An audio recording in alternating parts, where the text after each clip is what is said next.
Mimi jana nilisema huyu mtu anaitwa Mohamed ndio anatumika katika cover up ya mauaji.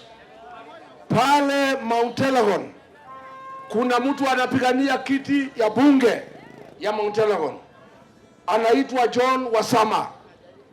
Alipiga ripoti kwa polisi mara 5, akasema maisha yake iko kwa hatari, na akasema yule amemtishia kumuua.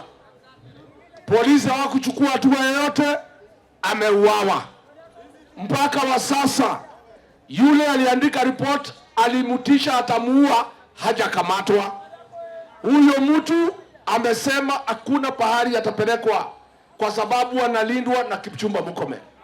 Kuliko akamatwe aandike statement. Murkomen ametuma Land Rover ya polisi Land Cruiser 6 kwa boma ya huyo kiongozi kumchunga. Mimi nataka niseme Bwana Amin, wewe umehangaisha Wakenya. Watu wanauawa kama kuku. Kazi yako ni cover up. Kazi yako ni kuzuia wale watu wanaumiza Wakenya. Tunakuambia pale Mount Elgon, na mimi mwenyewe nitafika huko, ni mobilize watu ya Mount Elgon wa demand ya kwamba yule ameua huyu mwanasiasa lazima akamatwe. Na wewe Murkomen na Ruto mmesumbua Kenya ya kutosha. Hii maneno ya mauaji, juzi polisi wameua watu, wamekamatwa, wameachiliwa.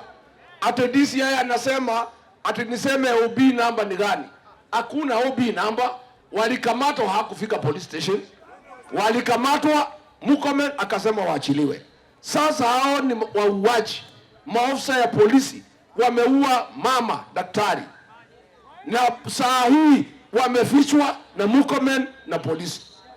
Mimi nataka niambie polisi, wale ambao mnaua watu, mwaka ujao nikiwa rais wa Jamhuri ya Kenya, mtakamatwa na mtaenda kotini. Na mimi niambie wewe Mohamed Amin, wewe tutakuchunguza next year.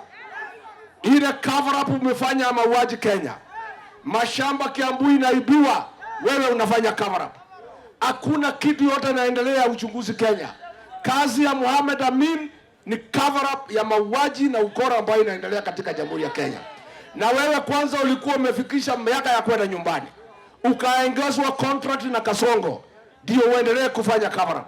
Kwa hivyo mimi nauliza watu ya Mount Elgon, msiogope huyo Murkomen, mudemand haki. Lazima huyu kiongozi ameua huyu mwanasiasa akamatwe na ashitakiwe, aende kotini, kwa sababu haya ni mambo ambayo hayawezekani.